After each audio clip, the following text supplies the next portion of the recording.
The rain pattered against the hospital window, creating a soft rhythm that almost, but not quite, drowned out my daughter's hungry cries. My fingers trembled as I tried to adjust her tiny pink hat. 3 days old and already so perfect, with those unmistakable dark eyes that made my heart both swell and shrink with every glance. "Shh, Sophia," I whispered, the name still foreign on my tongue. "Everything's going to be okay." I was lying, of course. Nothing had been okay since that night 10 months ago, when I'd made the catastrophic mistake of letting Alessandro Vitali into my life. Into my bed. The nurse pushed open the door with her hip, clipboard in hand, smiling that same practiced smile they all wore. "How are we doing, Ms. Bennett?" "Fine," I lied again, adjusting my position on the bed, wincing at the pain that shot through my lower body. Childbirth was brutal, but the fear coursing through my veins was worse. "Just need your signature on these last forms, and you'll be all set for discharge tomorrow morning." She handed me a pen, pointing to the highlighted sections. "Birth certificate information has been processed. Father's section has been left blank, as requested." My heart stuttered. "You're sure it's blank? There's no way anyone could—" "It's hospital policy, Ms. Bennett. You chose not to list the father, so that section remains blank in our system." She paused, her expression softening. Though I should mention, he would still have legal rights if he ever came forward and established paternity. The word sent a chill down my spine. I forced a smile and signed where indicated, my signature a shaky scrawl. Sophia whimpered again, and I instinctively pulled her closer to my chest. "Just buzz if you need anything else," the nurse said, retrieving the clipboard before quietly exiting the room. Alone again with my daughter, I let the tears fall. How had I ended up here? 6 months ago, I was a promising sous chef at La Stella, one of New York's most exclusive Italian restaurants. Now I was a single mother running from the most dangerous man I'd ever met. I hadn't known who Alessandro was when I started working at La Stella. To me, he was just the intimidating, immaculately dressed owner who rarely spoke to staff, but whose presence changed the very air in the room. I'd feel his eyes on me sometimes, dark and unreadable, and I'd work twice as hard, desperate to prove my worth in a kitchen dominated by men. The night everything changed had been ordinary enough. A busy Friday service, the kitchen a controlled chaos of shouting, steam, and the relentless tick of the clock. I was plating a delicate risotto when Chef Marco knocked into me, sending the dish crashing to the floor in an explosion of ceramic and saffron-scented rice. "Useless girl," Marco had spat, his face contorted with rage. It wasn't the first time he'd targeted me, the only woman in his kitchen. But something in me snapped that night. "It was your fault," I'd fired back, voice trembling but clear. "You bumped into me." The kitchen fell silent, all eyes on us. Marco stepped closer, looming over me, when a cool voice cut through the tension like a blade. "Is there a problem?" Alessandro Vitali stood in the doorway to the kitchen. Something I'd never seen before. Owners didn't come into the kitchen during service. But there he was, in a suit that probably cost more than 6 months of my rent. His dark eyes taking in the scene with frightening calculation. "No problem, Mr. Vitali," Marco stammered, immediately backing away from me. "Just a minor accident." Alessandro's gaze shifted to me, and I felt it like a physical touch. "And you? What do you have to say?" Everyone was staring, waiting for me to apologize, to back down. But that same reckless courage that had made me challenge Marco pushed me forward. "He bumped into me and then blamed me for the mistake," I said, meeting Alessandro's eyes directly. "It happens often." A muscle twitched in Alessandro's jaw. He said nothing for a long moment, then glanced at his watch, a gleaming thing that caught the light. "My office." "After service," he said to me, before turning to Marco. "You too." With that, he was gone, leaving behind a scent of expensive cologne and palpable tension. "You're dead," Marco hissed at me when service finally ended 3 hours later. I'd shakily cleaned my station, certain I was about to lose the job I'd fought so hard for. On trembling legs, I made my way to Alessandro's office on the top floor, above the restaurant. The hallway was silent, plushly carpeted in deep red. 2 men in dark suits stood outside a heavy wooden door. They didn't speak, simply nodded at my approach and opened the door. Alessandro's office was nothing like I'd imagined. Instead of the ostentatious luxury I expected, it was almost austere: dark wood, leather, and glass. A single painting on the wall, something modern and vaguely disturbing, all sharp lines and blood reds. He sat behind a massive desk, writing something in a leather-bound book. He didn't look up when I entered, nor did he acknowledge Marco's arrival moments later. Finally, he closed the book and leaned back in his chair. "Marco," he said, his voice deceptively soft. "You've been with me for 5 years." "Yes, sir," Marco replied, standing straighter. "In those 5 years, I've had to replace 11 female staff members because of complaints about your behavior." Marco paled. "Sir, I don't like waste, Marco. Training new staff is expensive. Talented staff, even more so." Alessandro's eyes flicked to me, then back to Marco. "Ms. Bennett here has exceptional reviews from customers. Her risotto is apparently the best thing on the menu." I blinked in surprise. I hadn't known he was aware of my cooking, let alone my name. "She's adequate," Marco muttered. Alessandro's expression didn't change, but something in the air did. "You're fired, Marco. Collect your things. My men will escort you out." Marco's face contorted with rage and disbelief. "Because of her? She's nothing. Just some girl who— Because of you!" Alessandro cut him off, voice like ice. "Because you cost me money and talent. Now get out before I decide to express my disappointment more thoroughly." The threat hung in the air, unspecified but chilling. Marco shot me a look of pure hatred before storming out. Left alone with Alessandro, I felt the weight of his attention like a physical thing. He studied me for a long, uncomfortable moment. "Sit," he finally said, gesturing to the chair across from him. I sat, hands folded tightly in my lap. "How long have you worked here, Ms. Bennett?" 11 months, I replied, proud that my voice didn't shake. "And before that? Culinary school? Small restaurants in Boston?" He nodded, as if confirming something he already knew. "Your application said you specialized in Northern Italian cuisine." "Yes, my grandmother was from Milan." A spark of interest flickered in his dark eyes. "Is that so?" I nodded, unsure why it mattered. "You're now head chef," he said abruptly. "Effective immediately." My mouth fell open. What? But I've never run a kitchen before. You have talent. The rest can be learned." He stood, moving around the desk with fluid grace. Up close, he was even more imposing. Tall, broad-shouldered, with features that seemed carved from stone, handsome in a dangerous, forbidding way. "I don't understand," I said weakly. "What don't you understand?" He leaned against the desk, too close now, his cologne wrapping around me, sandalwood and something darker. "Why me?" His lips curved into something not quite a smile. "I reward loyalty and courage, Ms. Bennett. You stood up to Marco when others wouldn't. That interests me." There was something in the way he said "interests" that sent a shiver down my spine, not entirely from fear. "Thank you for the opportunity," I managed. "Emma," he said, my first name in his mouth sounding strangely intimate. "May I call you Emma?" I nodded, not trusting my voice. "Come to dinner tomorrow night. We'll discuss your vision for the menu." It wasn't a request. I knew that, even then. "Yes, Mr. Vitali. Alessandro," he corrected, reaching out to brush an escaped strand of hair from my face. His fingers were warm against my skin, the touch lingering just a second too long. "I think we're going to work very well together, Emma." How naive I'd been, how completely, stupidly blind. Sophia's tiny hand wrapped around my finger, pulling me back to the present. Outside the hospital window, the rain had turned to a downpour, sheets of water obscuring the New York skyline. "We're leaving tomorrow," I whispered to her. "Far away from here. From him." I'd already packed what little I owned in a single suitcase. The bus ticket to Portland was hidden in the lining of my wallet. My savings, pitifully small after medical bills, would have to last until I found work.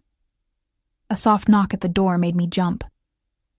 "Delivery for Emma Bennett," called a female voice. My heart raced as the door opened to reveal an orderly holding an enormous arrangement of white lilies. She placed them on the windowsill, handed me a small envelope, and left. With trembling fingers I opened it, already knowing who they were from. The card inside held just 2 words in elegant script. "Congratulations, Tesoro." I dropped the card as if it had burned me. How had he found out? I'd been so careful. Left in the middle of the night, changed my phone, paid for everything in cash, unless... My blood turned to ice as I remembered the nurse's words about the birth certificate. Had someone at the hospital contacted him? Was there a leak in the system? I reached for the call button, desperate to speak to someone, anyone who could help me leave now, tonight, this minute. And then I heard it. The distinctive click of expensive shoes on the hospital's linoleum floor. The low murmur of deferential voices in the hallway. He was here. I clutched Sophia tighter to my chest as the door swung open. 2 men in dark suits entered first, scanning the room with practiced efficiency, and then he filled the doorway, tall and imposing in a perfectly tailored charcoal suit. Alessandro Vitali, the man I'd fled from, the father of my child, the head of New York's most powerful crime family. His dark eyes locked onto mine, then dropped to the bundle in my arms. "Emma," he said, his voice exactly as I remembered, low and smooth, with that faint Italian accent that grew stronger when he was angry. "Did you really think I wouldn't find out about my child?" Time seemed to stop as Alessandro stepped fully into the room. His men positioned themselves discreetly by the door, faces impassive. One of them, Anton, I recognized with a jolt, gave me a small nod. He'd always been kinder than the others during my time at La Stella. "Please leave," I whispered, tightening my grip on Sophia. She squirmed against me, making little mewling sounds that tore at my heart. Alessandro's eyes never left the baby. "Is it a boy or girl? She's none of your concern," I said, trying to inject strength into my voice. "You need to go before I call security." A ghost of a smile touched his lips. "Security won't come, Tesoro. This floor is temporarily understaffed." The casual way he said it sent chills down my spine. Of course he would have arranged everything perfectly. Alessandro Vitali left nothing to chance. He moved closer, each step deliberate. I pressed myself back against the pillows, as if I could somehow melt into the hospital bed and disappear. "May I see her?" he asked, his voice surprisingly gentle. "No." His jaw tightened at my defiance, but he stopped his approach. "You named her?" I hesitated, seeing no harm in answering. "Sophia." Something flickered in his eyes, recognition, perhaps even approval. "After your grandmother?" I nodded, surprised he remembered that detail from our conversations. There had been so many late nights in his office, planning menus, discussing recipes, gradually crossing the line from professional to personal. I'd told him about my Nonna Sophia, her recipes, her stories of Milan. "It suits her," he said, then added softly in Italian, "Sophia Vitali." "No," I cut in sharply. "Her name is Sophia Bennett, my name." Alessandro's expression hardened. "We both know that's not true, Emma. You have no claim to her. I never put your name on the birth certificate." "Didn't you?" He reached into his jacket and withdrew a folded document, holding it out to me. My stomach dropped. With one hand still cradling Sophia, I reluctantly took the paper and unfolded it. It was a copy of Sophia's birth certificate, and there, in the space for the father's name, was clearly printed, Alessandro Marco Vitali. "This is impossible," I whispered. I left it blank. The nurse confirmed. "Do you really believe anything happens in this city without my knowledge?" He interrupted, taking the document back and carefully returning it to his jacket pocket. "Especially concerning something as important as the birth of my firstborn?" I felt ill. "How long have you known?" "About the pregnancy? Since the day after you left." He moved to the window, looking out at the rain-drenched city. "About the birth?" "I received a call while you were still in delivery." Tears of frustration burned in my eyes. "Why can't you just let us go? You don't want a child. You don't want a family."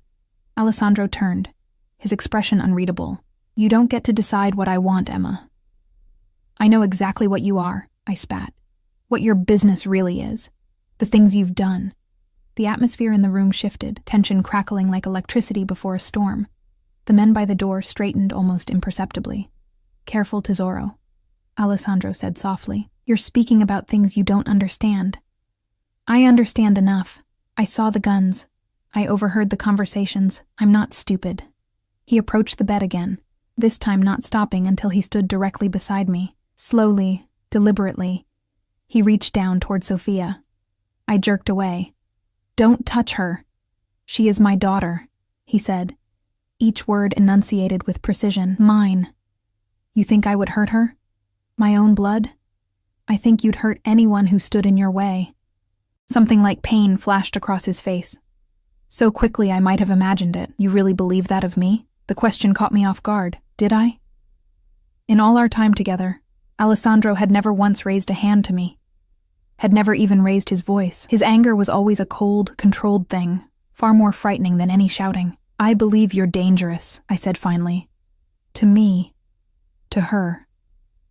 Alessandro's gaze dropped to Sophia again, who had fallen asleep against my chest, her tiny face peaceful and unaware of the storm raging around her. May I hold her? He asked again, and this time there was something in his voice I'd never heard before. Vulnerability, perhaps. Please, Emma. That please undid me. In all our time together, I'd rarely heard him use the word. Alessandro didn't ask. He commanded. Against my better judgment, I carefully shifted Sophia in my arms, watching his face as I slowly extended our daughter toward him. The transformation that came over him was astonishing. His usually hard features softened as he took Sophia with a gentleness I wouldn't have believed possible from those hands. He cradled her expertly against his chest, supporting her head with surprising confidence. You've held babies before, I observed, unable to hide my surprise. A corner of his mouth lifted. I have many nieces and nephews. Family is everything to us.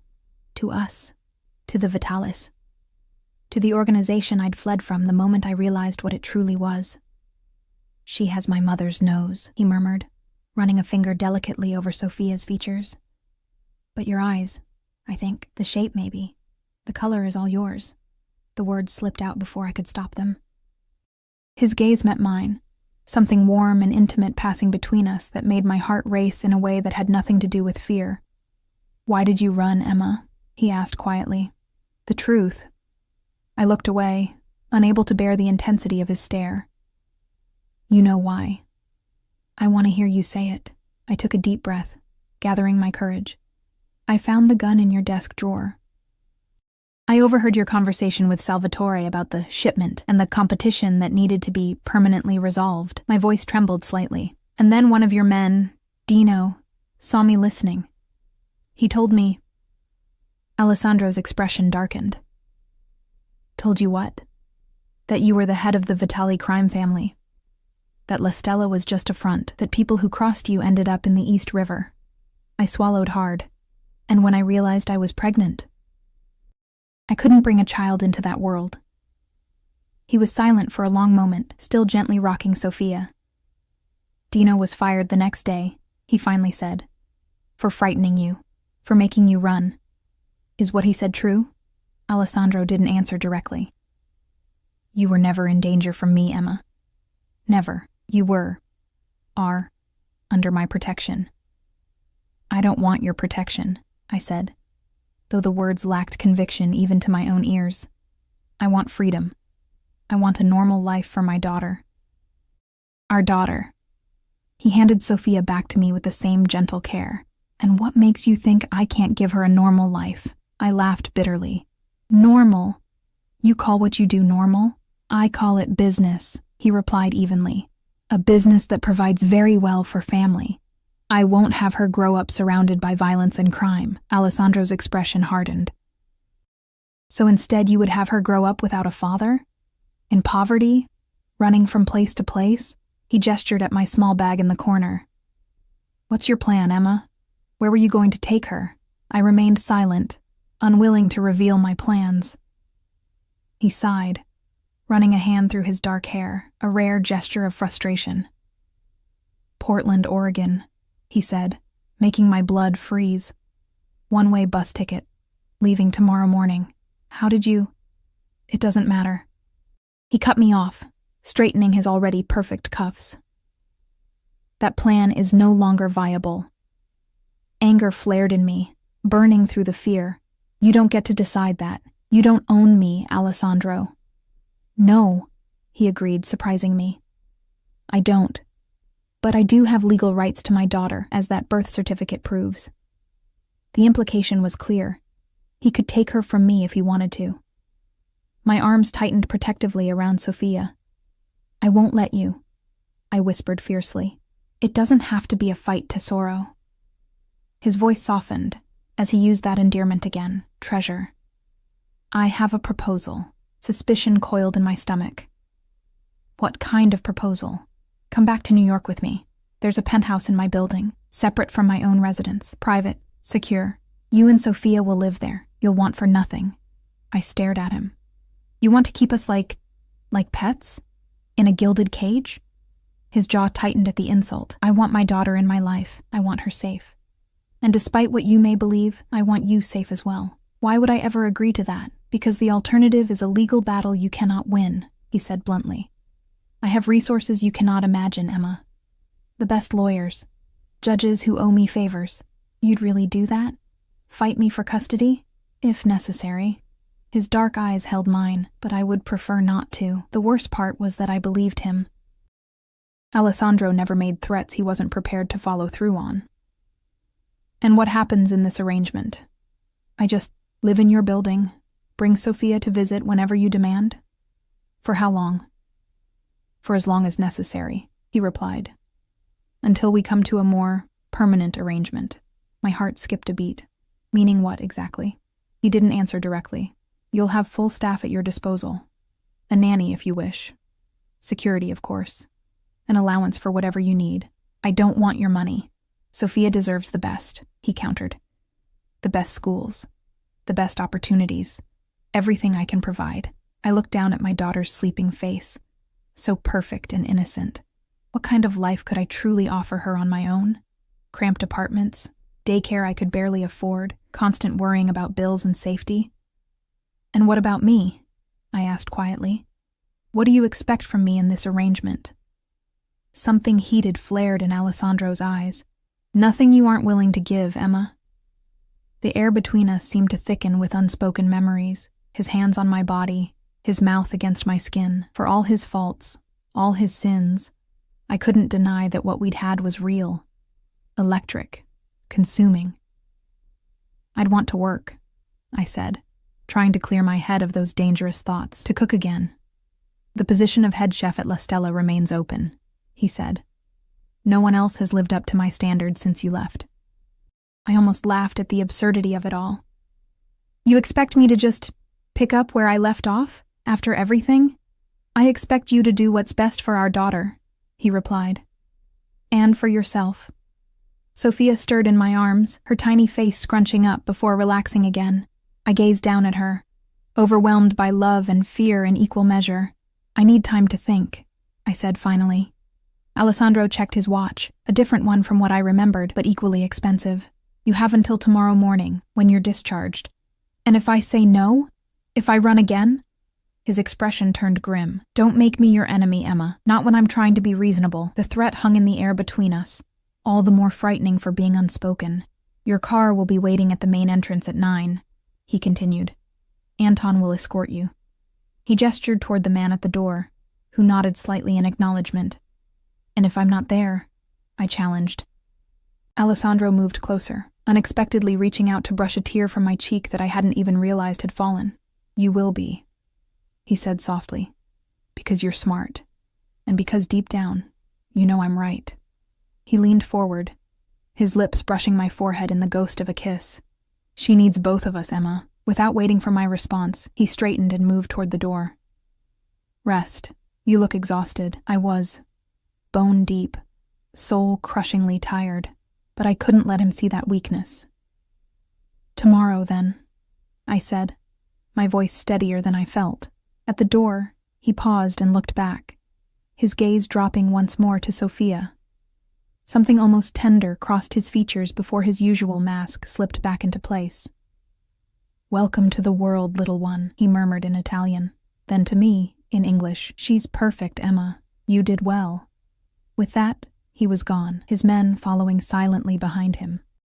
Only the lingering scent of his cologne and the enormous bouquet of lilies remained as evidence he'd been there at all. I stared at the closed door, mind racing. I could still run, find another way out of the hospital, change the plan. But deep down, I knew the truth. Alessandro had found me once. He would find me again. And next time, he might not be so reasonable.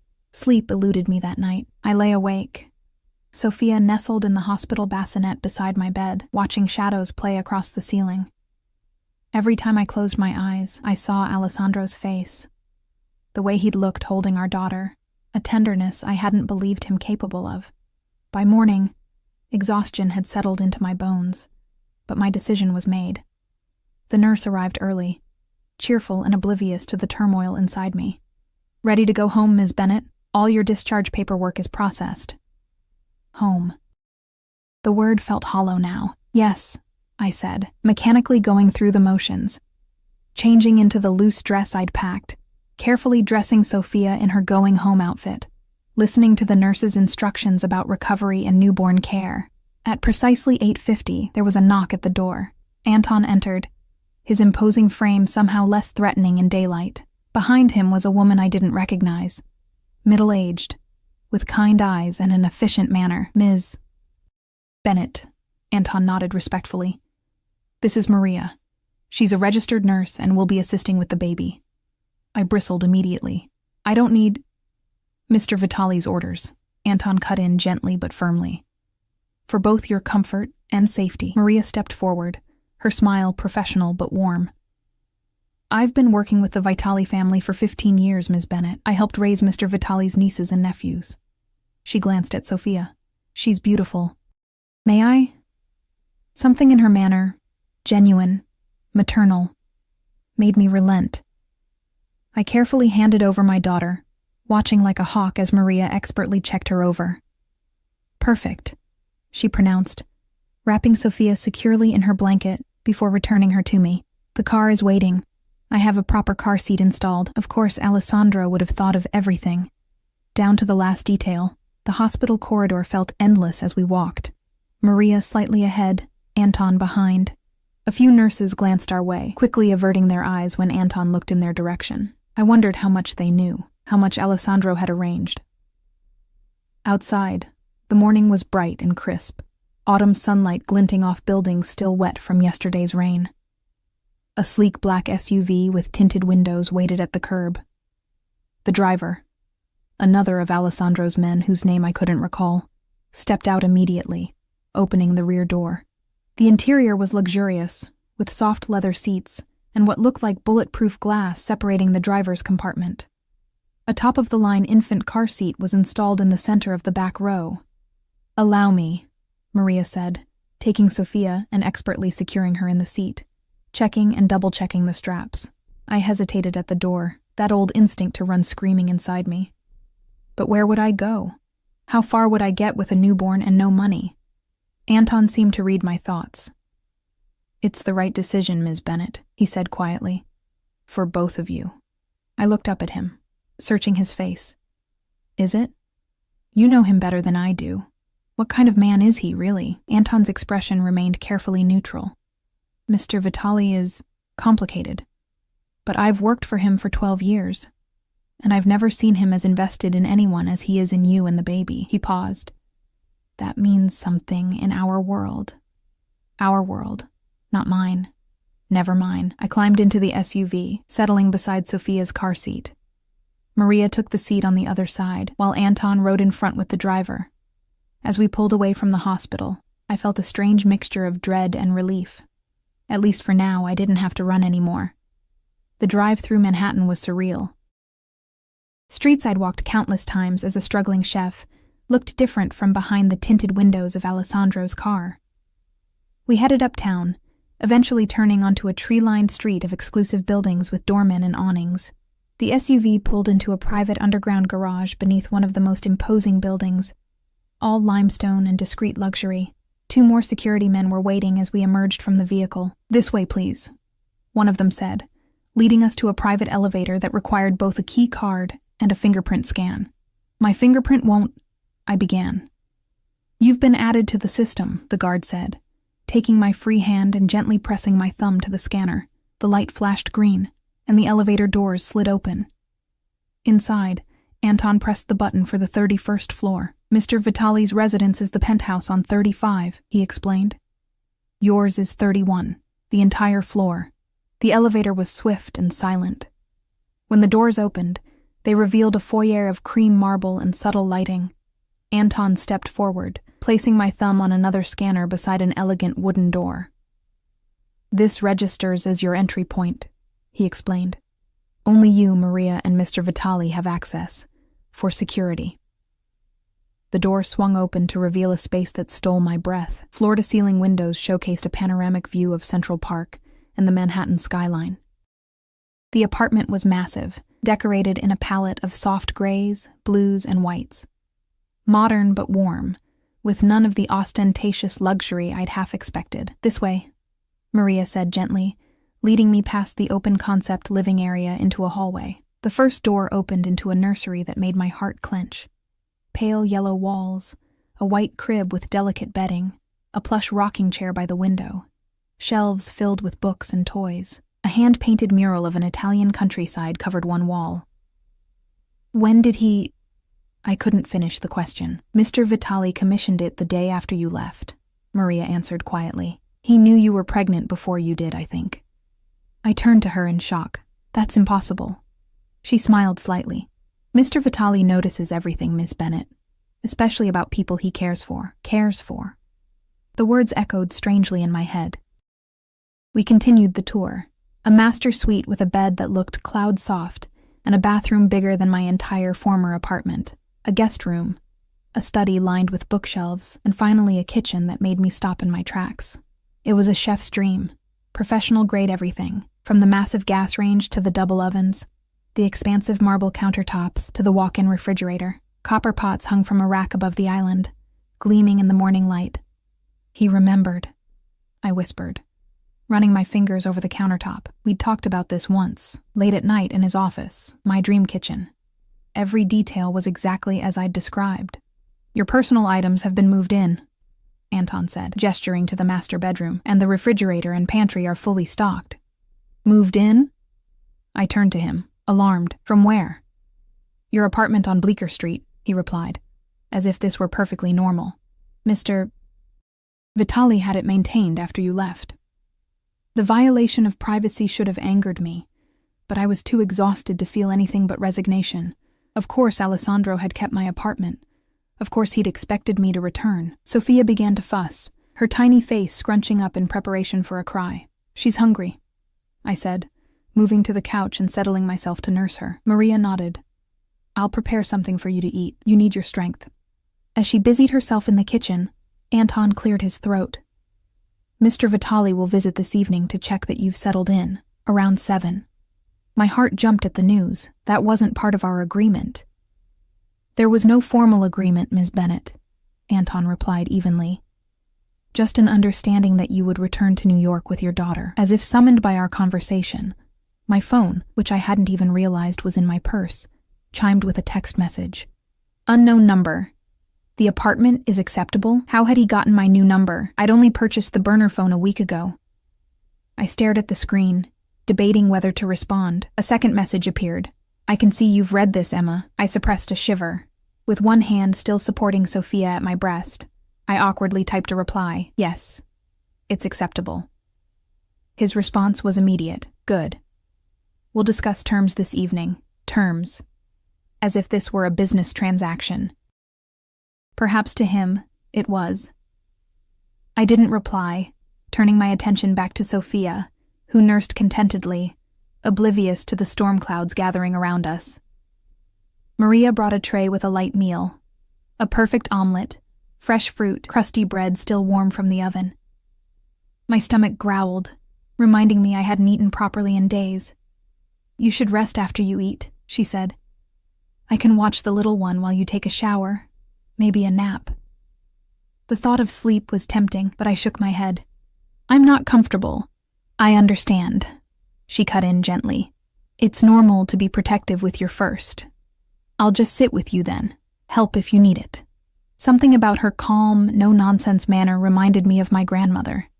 I found myself relaxing slightly in her presence. The day passed in a blur of feeding, changing, and brief moments of sleep whenever Sophia allowed. True to her word, Maria was an unobtrusive but helpful presence, showing me little tricks for soothing the baby and making sure I ate and drank enough. As evening approached, my anxiety mounted. I stood in the master bathroom, staring at my reflection in the enormous mirror. I looked pale, tired, my body still swollen from pregnancy and birth. I'd managed a quick shower and found clothes in the closet that must have come from my old apartment, though I noticed several new items with price tags still attached, in a size that would accommodate my post-pregnancy body. Another of Alessandro's presumptions that should have angered me, but instead left me feeling strangely cared for. At precisely 7 o'clock, the apartment's intercom chimed. Maria answered it, spoke quietly, then came to find me in the nursery where I was putting a freshly changed Sophia in a clean onesie. "Mr. Vitali is here," she said. I nodded, gathering Sophia into my arms like a shield. Alessandro entered without knocking. The apartment was his property, after all. He'd changed from the suit of yesterday into more casual attire, dark jeans and a charcoal sweater that somehow looked just as expensive and tailored as his usual business wear. His eyes found me immediately, scanning me from head to toe as if checking for damage. "You look better," he said by way of greeting, less exhausted. "That's what happens when armed men aren't threatening to take your child," I replied, unable to keep the bite from my tone. The corner of his mouth twitched, in amusement or annoyance, I couldn't tell. "Maria, Anton, leave us," he said without looking away from me. Maria hesitated. "Ms. Bennett hasn't eaten dinner yet." I was about to. "I've brought dinner," Alessandro cut in smoothly, "from La Stella, Emma's favorites." Only then did I notice the bags Anton had set on the kitchen counter before departing. When they were gone, Alessandro approached slowly, his eyes on Sophia. "May I?" he asked, extending his arms. I hesitated, then reluctantly handed her over. Just as yesterday, he held her with surprising ease, studying her sleeping face with what looked like genuine wonder. "She's already changed since yesterday," he murmured, her features more defined. "Babies change quickly," I said, watching them closely. "Especially in the first weeks." Alessandro looked up at me, his dark eyes intense. "Thank you for staying." Did I have a choice? "We always have choices, Emma. Some are just more difficult than others." He moved to the sofa, settling with Sophia still in his arms.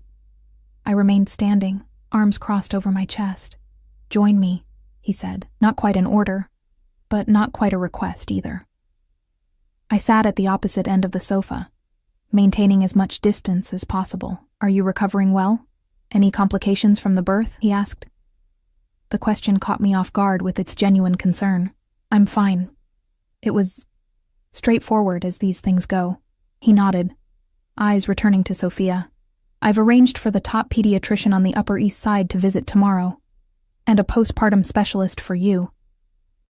"I don't need—" "It's not negotiable," he interrupted, his tone firmer. "Your health and hers are paramount." I bit back a retort, reminding myself of my precarious position. Push too hard, and he might revoke whatever freedoms he was willing to grant.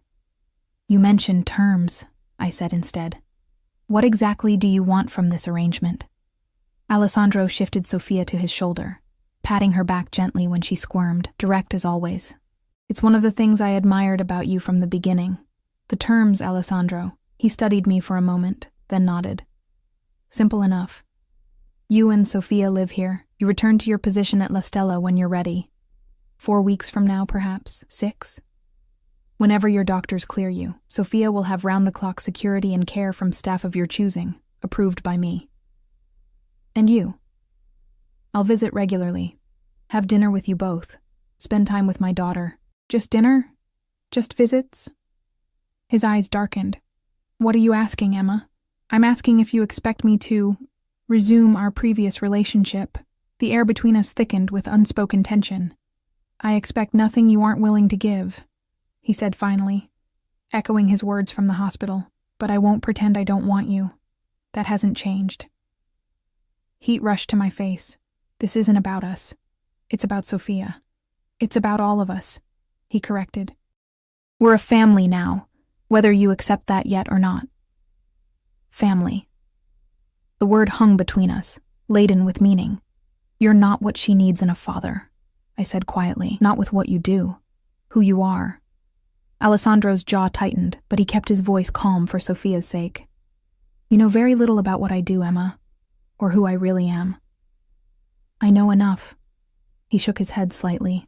You know pieces, fragments you weren't meant to see. Then tell me, I challenged. Tell me I'm wrong about the Vitali family business. For a long moment, he was silent, his fingers gently stroking Sophia's back. Then, with a sigh that seemed to come from somewhere deep inside him, he spoke. My family has interests in real estate, shipping, restaurants, nightclubs. All legitimate. He met my gaze directly. We also have interests that operate outside conventional legal boundaries. I won't insult your intelligence by denying that. I appreciated the honesty, even as it confirmed my worst fears. But, he continued, what you need to understand is the separation I maintain between those worlds. My home, this building, these residences, they are untouched by that side of the business. As is La Stella. As you will be. As Sophia will be. You can't compartmentalize like that, I argued. The danger follows you. It doesn't, he said with absolute conviction. Not here. Not to my family. That is the one rule that everyone in our world respects, Emma. Family is sacred. Protected. I wanted to believe him. Some foolish, vulnerable part of me desperately wanted to accept his assurances that we could exist in a safe bubble, untouched by the darkness of his other life. But I knew better. What about your enemies? I asked. The competition I heard you discussing with Salvatore? Alessandro's expression hardened. They would never dare touch my family. The retaliation would be absolute. The cold certainty in his voice sent a chill through me, reminding me exactly who I was dealing with. That's supposed to comfort me? That you'd kill anyone who threatened us? Yes, he replied simply. It should. Sophia squirmed in his arms, making small fussing noises that would soon turn to cries. I reached for her automatically. She's hungry, I said, taking her from him. Alessandro watched as I adjusted my shirt to nurse, his eyes darkening with an emotion I couldn't quite name. Protectiveness? Possession? Something more complex? I should warm the food, he said abruptly, rising and moving to the kitchen. I blinked in surprise. Alessandro Vitali, feared Mafia boss, warming up takeout containers. The domesticity of the scene was so incongruous I almost laughed. As Sophia nursed, I watched him move efficiently around the kitchen, finding plates and utensils as if he'd been there before. Perhaps he had. This was his building, after all. How often did you come here? I asked. While you were having it prepared for us. He glanced over his shoulder. Every day. Sometimes twice a day, to check the progress. Why? He paused, considering the question. Because it needed to be perfect, for both of you. The sincerity in his voice caught me off guard. It was easy to dismiss Alessandro as simply dangerous, calculating, controlling. But moments like this complicated the picture, made him human in ways I didn't want to acknowledge. He returned with 2 plates of steaming food, my favorite risotto from La Stella, along with the roasted vegetable salad I'd created for the menu. Can you eat while feeding her? He asked, setting the plates on the coffee table. I nodded, shifting Sophia slightly to free one hand. Alessandro sat beside me, closer now, our thighs almost touching. Who's running the kitchen at La Stella now? I asked, more to break the tension than from real curiosity. Marcos. He's adequate, not as innovative as you. Alessandro took a bite of the risotto. He follows your recipes precisely, but they lack something when you're not there to make them. Soul, I said automatically. He looked at me, a rare smile touching his lips. Yes, exactly. We ate in surprisingly comfortable silence for a few minutes, the only sound Sophia's soft nursing and the clink of silverware on fine china. I hadn't realized how hungry I was until the first bite of that familiar risotto, rich with wild mushrooms and white truffle, finished with aged Parmigiano Reggiano, and just a hint of lemon zest. It's exactly as I remember, I said softly. I made sure of it. Alessandro's voice was equally quiet. The kitchen has been preserved exactly as you left it. Your station untouched. I glanced at him. That's excessive. He shrugged, unapologetic. I knew you'd be back. Such confidence, I muttered. Not confidence. Determination. His eyes held mine. When I want something, Emma, I don't stop until I have it. The intensity in his gaze made me look away first. Sophia had finished nursing and was drifting off to sleep against my chest. I adjusted my clothing and carefully shifted her to my shoulder to burp. May I? Alessandro asked, setting down his empty plate and extending his hands. Reluctantly, I passed Sophia to him, watching as he expertly positioned her against his broad shoulder, one large hand supporting her tiny body, the other gently patting her back. The tenderness with which he handled her continued to surprise me. You're good with her, I admitted. Children respond to confidence, he said. And gentle handling. Is that how you approach everything? Confidence and gentle handling when necessary? His eyes met mine, understanding my deeper question. Not everything, but the things, the people, that matter most, yes.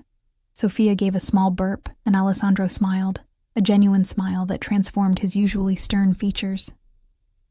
It was moments like these that had drawn me to him in the first place, those rare glimpses of the man behind the formidable exterior.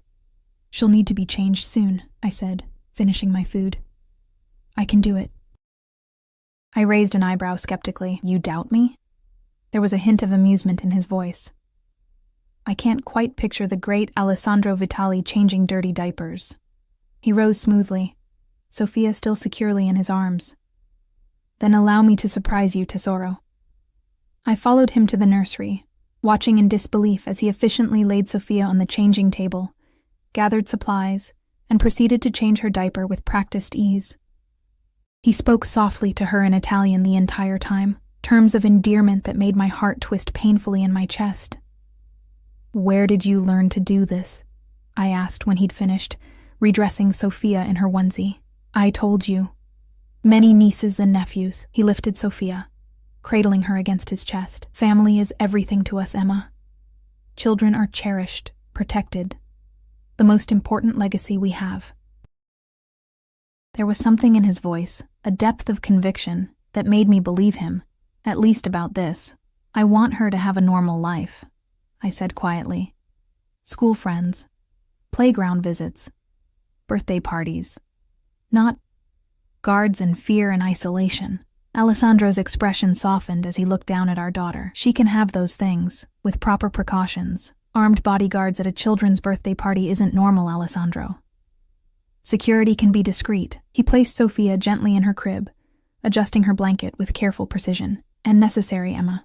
Even if I were just a wealthy restaurateur, she would need protection.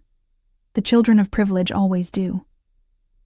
I couldn't argue with that logic, though I wanted to. The soft glow of the nursery nightlight cast shadows across Alessandro's face, highlighting the sharp angles of his cheekbones, the strong line of his jaw.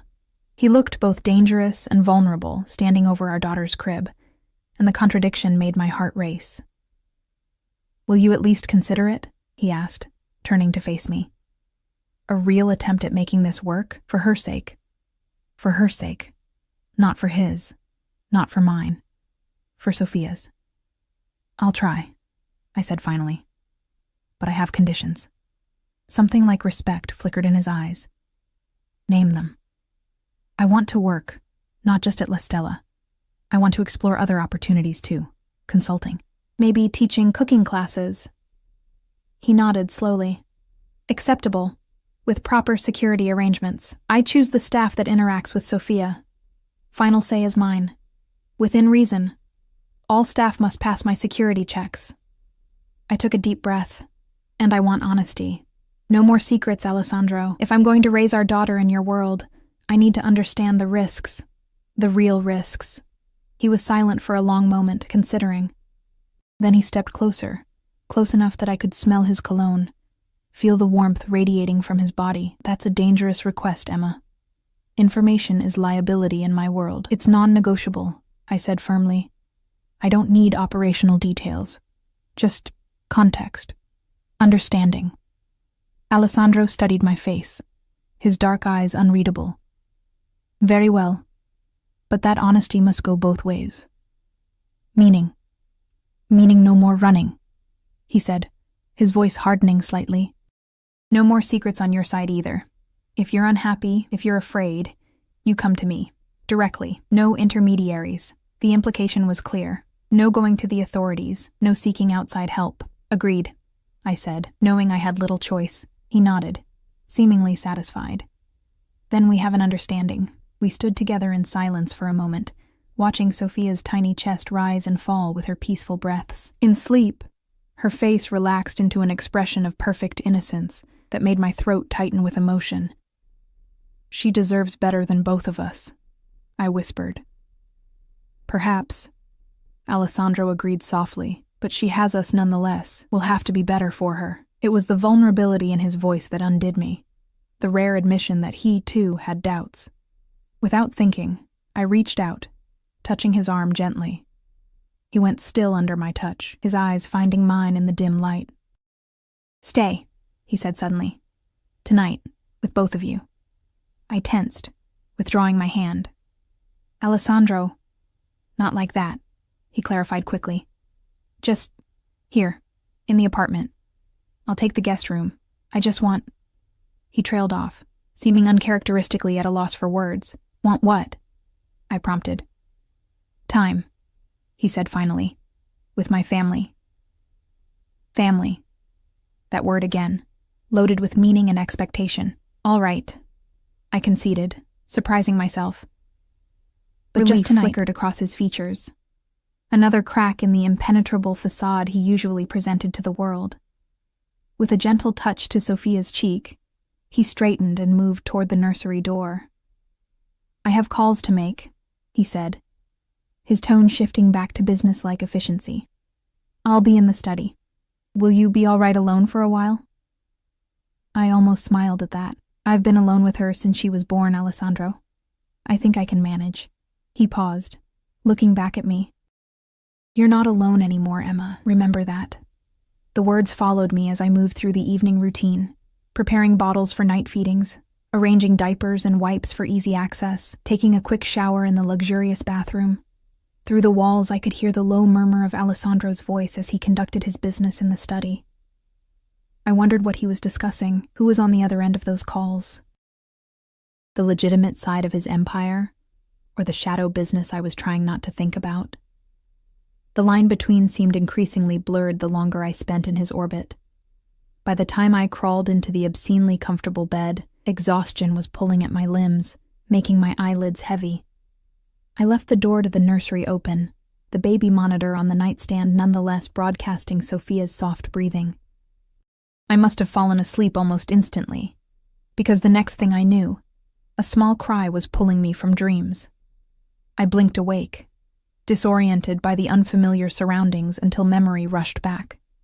Alessandro's apartment, our new prison, or sanctuary, depending on how you looked at it. Sophia's cry came again, more insistent this time. I pushed back the silky sheets, ready to go to her, when a movement in the nursery caught my eye.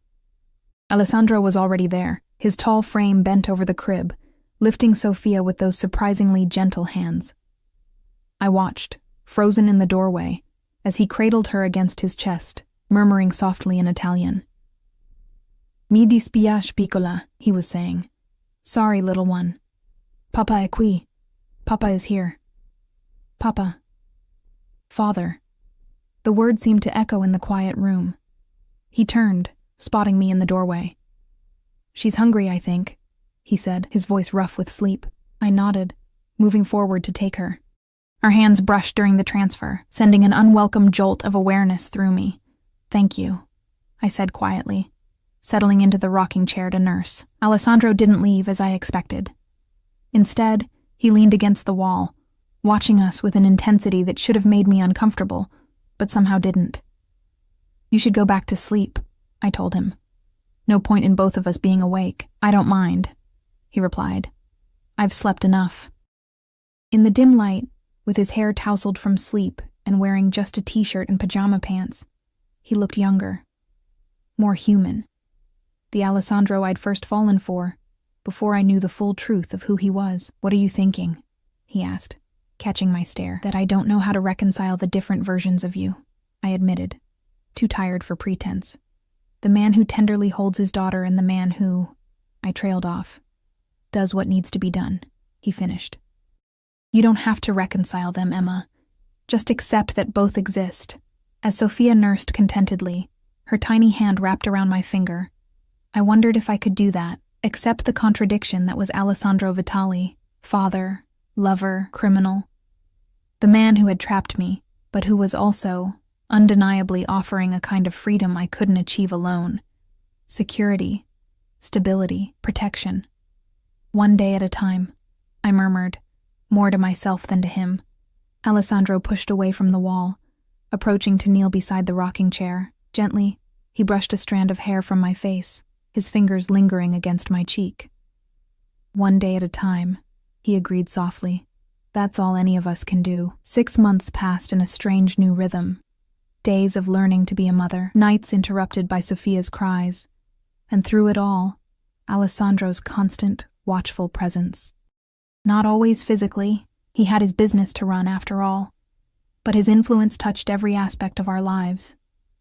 Security men who discreetly followed when I took Sophia to the park, the private pediatrician who made house calls, the carefully vetted nanny who helped when I returned to La Stella 3 days a week, and Alessandro himself, who came for dinner almost every evening, who spent weekend mornings playing with Sophia on the plush carpet of the living room, who watched me with those dark, intense eyes that still made my heart race despite everything. We existed in a careful dance of co-parenting and unresolved tension. He never pushed for more, true to his word that he expected nothing I wasn't willing to give. But the air between us remained charged with possibilities, with memories of what had been and what might be again. Winter had melted into spring, and Sophia was thriving, sitting up now, babbling constantly, her personality emerging more each day. She had Alessandro's dark eyes and determined temperament, but my smile and curiosity, the perfect blend of us both. I was in the kitchen preparing dinner when I heard the apartment door open. Alessandro wasn't due for hours. He had meetings across town. He'd said that morning before leaving. I tensed, listening for the security system's warning chime, but there was only the sound of familiar footsteps. "Emma?" Alessandro's voice, tighter than usual. "In the kitchen," I called, turning down the flame under the simmering sauce. He appeared in the doorway, still in his business suit, but with his tie loosened, hair slightly disheveled, unusual for a man who maintained impeccable control over his appearance. "What's wrong?" I asked immediately, wiping my hands on a towel. "Where's Sophia?" "Napping. Maria is with her." Alarm crept into my voice. "Alessandro, what's happened?" He crossed to the refrigerator, pouring himself a glass of water and drinking it in one long swallow before answering. "There's been a situation." With the Cardano family, my blood ran cold. I'd learned enough about Alessandro's world over the past months to recognize the name of his chief rival family in New York's criminal hierarchy. "What kind of situation?" I asked cautiously. Alessandro's jaw tightened. "Nothing for you to worry about. It's being handled." "Don't do that," I said, anger flaring. "You promised honesty, remember? No more secrets." He studied me for a long moment, then nodded once, sharply. "Vincenzo Cardano's youngest son was arrested this morning. He believes we provided information to the authorities. Did you?" "No." Alessandro's voice was flat. "The idiot got caught in an FBI sting operation all on his own. But Vincenzo isn't thinking rationally. His son faces serious charges." I gripped the edge of the counter. "And this affects us how?" "It doesn't," Alessandro said firmly. "But as a precaution, I'm increasing security here and at La Stella. And I'll be staying here for a few nights." Not in the guest room as he had occasionally in the past, I realized from his expression. He meant with me. With us. "Is it really that serious?" I whispered. Alessandro moved closer, his hands coming to rest gently on my shoulders. "It's just a precaution, Tesoro. You and Sophia are well protected, but I would feel better being here." The genuine concern in his eyes made my protest die in my throat. Over the months, I'd seen this side of him more and more. The protector, the caretaker, It complicated the image I'd built of him as simply a dangerous criminal. "All right," I agreed softly. Relief flickered across his features. His hand slid down my arms in a gesture that was almost a caress before he stepped back, maintaining the careful distance he always kept between us. "I need to make some calls," he said. "Then I'll help with dinner." I nodded, turning back to the stove as he disappeared toward the study. My hands trembled slightly as I stirred the sauce, not entirely from fear, I realized with a jolt of surprise. Part of me welcomed the excuse for Alessandro to stay, to breach the careful separation we'd maintained. What did that say about me, about the woman I was becoming in this strange half-life? By the time Alessandro returned, I had managed to calm my thoughts and focus on finishing dinner. He'd changed into casual clothes, dark jeans and a simple gray Henley that did nothing to diminish his commanding presence. "Situation resolved?" I asked, setting plates on the kitchen island. "In progress," he replied, coming to stand beside me. "The additional security is in place. Anton is personally supervising." I nodded, oddly reassured. Anton had become something of a fixture in our lives, a steady presence whose loyalty to Alessandro was matched only by his surprising gentleness with Sophia. "She should be waking soon," I said, glancing at the clock. As if on cue, the baby monitor on the counter lit up with sounds of Sophia stirring. "I'll get her," Alessandro said, already moving toward the nursery. I watched him go, struck by how natural this domestic scene had become. Alessandro rushing to tend to his daughter, me preparing dinner in our shared home. If anyone had told me a year ago that I would be living this life, I would have called them insane. Yet, here we were, and the most unsettling part was how right it sometimes felt. I heard Alessandro's low voice through the monitor, speaking to Sophia in Italian as he always did. Her happy babble in response made me smile despite my lingering anxiety. They appeared a few minutes later, Sophia freshly changed and beaming in her father's arms. She reached for me immediately, and I took her, pressing a kiss to her soft cheek. "Mama," she said, one of her few clear words. "That's right, sweetheart," I murmured, settling her in her high chair. Mama made dinner for us. Alessandro watched us with an intensity that made my cheeks warm. "She grows more beautiful every day," he said softly. "Like her mother." I busied myself with preparing Sophia's food, avoiding his gaze. These moments of tenderness were the most dangerous, the times when I almost forgot why I had run from him in the first place. We ate dinner in a strangely comfortable silence, interrupted only by Sophia's babbling and occasional spills as she insisted on trying to feed herself. Alessandro watched her with undisguised pride, cleaning her face with a patience I never would have expected from him. "I've been thinking," he said as I cleared the plates, "about your desire for normalcy for Sophia." I glanced at him warily. "And? There's a property in Connecticut, secluded, secure. We could spend weekends there. Give her space to play outdoors without constant vigilance." The offer took me by surprise. "You'd leave the city? Your business?" "For weekends, yes." He reached across the table, his fingers brushing mine briefly. "For both of you, I would make adjustments." The gesture, so small yet so significant, made my heart stutter. I pulled my hand away gently. "Let me think about it," I said. He nodded, accepting my hesitation without pushback, another change from the controlling man I'd first known. We settled into the evening routine, bathing Sophia, reading her stories, putting her to bed. Alessandro took over the final step, rocking her gently while singing an Italian lullaby in his surprisingly melodic voice. I watched from the doorway, emotion tightening my chest at the tenderness on his usually guarded face. "She's asleep," he whispered finally, carefully laying Sophia in her crib. I nodded, suddenly acutely aware that the moment I'd been avoiding had arrived. Bedtime, with Alessandro staying. He seemed to read my thoughts, a disconcerting ability he'd always had. "I can take the sofa," he offered quietly as we left the nursery. "Don't be ridiculous," I replied, my voice steadier than I felt. "The bed is huge. We're adults." A ghost of a smile touched his lips. "Are you sure, Emma? It's just sleep, Alessandro." His dark eyes held mine for a long moment. "If that's what you want." "I don't know what I want anymore," I admitted softly. It was the most honest thing I'd said in months. Alessandro reached out slowly, giving me time to retreat, and brushed his knuckles against my cheek. Then we'll wait until you do. That night, lying beside him in the darkness, separated by just inches of cool sheets, I found myself revisiting the path that had brought us here, the fear and anger that had driven me to flee with our unborn child, the months of running and hiding, the shock of his reappearance in my hospital room, and then the gradual shift since then. The Alessandro I'd come to know as Sophia's father, patient, gentle, fiercely protective. The man who ran a criminal empire yet read bedtime stories with different voices for each character. The contradiction that both terrified and fascinated me. "You're thinking too loudly." His voice came through the darkness, startling me. I turned to find him watching me, his profile illuminated by the faint light filtering through the curtains. "Sorry," I murmured. "Don't apologize." He shifted to face me fully. "Tell me what's keeping you awake." I hesitated, then decided on honesty. I was thinking about how complicated this has all become. Us, this life. Complicated how?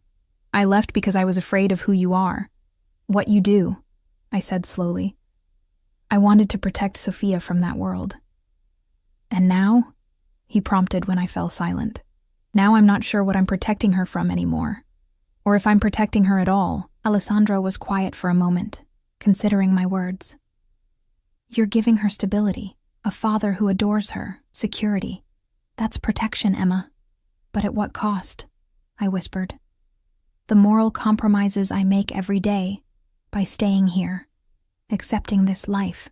He propped himself up on one elbow, his expression serious in the dim light. "Let me ask you something. In these 6 months, have I ever asked you to participate in anything illegal?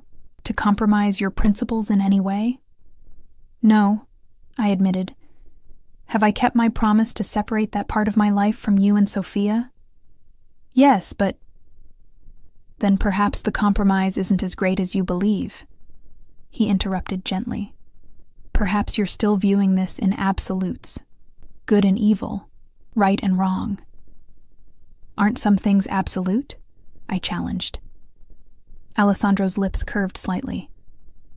"Very few, in my experience. Most of life exists in shades of gray. That's a convenient philosophy for someone in your position. Perhaps," he acknowledged. "Or perhaps it's simply true."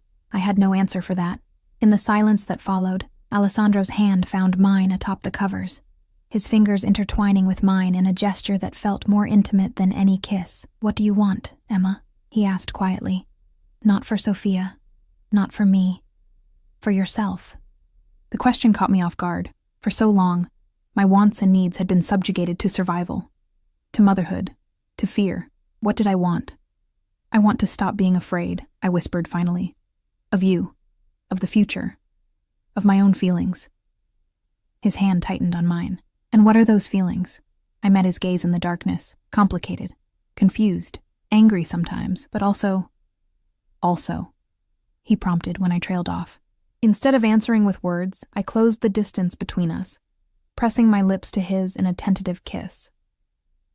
Alessandro remained perfectly still for a heartbeat, then responded with carefully restrained passion, his free hand coming up to cup my face. When we finally broke apart, both breathing harder, he rested his forehead against mine. "Are you sure?" he asked, his voice rougher than usual. "No," I admitted. "I'm not sure of anything, but I'm tired of fighting this. Whatever it is between us." Alessandro brushed his thumb across my lower lip. "I told you once I would wait until you knew what you wanted. That hasn't changed. And if what I want is just for tonight?" I asked. "If tomorrow I'm still confused, still uncertain about this life, then we'll have tonight," he said simply. "And tomorrow will be tomorrow." His honesty, his willingness to accept my terms. It was another crack in the fortress I'd built around my heart. "I missed you," I confessed, the words slipping out before I could stop them. "Even when I hated you for finding us, for forcing me back here, I missed you." Alessandro pulled me closer, his arms encircling me with surprising gentleness. "I missed you every moment you were gone, Tesoro. Every single moment." A year later, I stood on the deck of the Connecticut house, watching as Alessandro pushed Sofia on the swing he'd installed beneath the old oak tree. Her delighted laughter carried across the expansive lawn, mixing with the chirping of birds and the distant sound of the stream that marked the property's boundary. The weekend retreat had become a regular part of our lives, along with many other changes. I was now running my own small cooking school in a space adjacent to La Stella, teaching classes 3 days a week while still overseeing the restaurant's menu. Alessandro had made adjustments too, delegating more of his business to trusted lieutenants, spending more time with us, creating the separation between his worlds that I had once thought impossible. Was it perfect? No. There were still moments of fear when I glimpsed the darker side of his life. A tense phone call, an unexpected security threat, the deferential fear with which some people still treated him. But there were also moments of surprising joy and normalcy. Sunday dinners with his mother and sisters, Sofia's first steps, captured on video and replayed countless times, quiet evenings when it was just the three of us, a family in spite of everything. "What are you thinking about so seriously?" Alessandro asked, coming up behind me with Sofia in his arms, her little head resting on his shoulder, eyes heavy with impending nap time. "Us," I said honestly. "This life we've built. It's not what I imagined." "Better or worse?" he asked, shifting Sofia to his other arm when she squirmed. I considered the question carefully. Different, complicated, but ours. Alessandro smiled, a genuine smile that still transformed his face, made him look younger, more carefree. I can live with that assessment. As he carried Sofia inside for her nap, I remained on the deck, reflecting on the journey that had brought us here, from fear to understanding, from hiding to acceptance. From running to choosing to stay. I had hidden my baby from the Mafia boss until he saw the birth certificate with his name, but in doing so, I had inadvertently found my way to a life I never could have imagined. Complex, challenging, but undeniably rich with love and possibility. The path forward wouldn't always be easy. Alessandro's world would always contain shadows I couldn't fully understand or accept, but we had found our balance, our compromise, our own definition of family. And for now, for today, that was enough.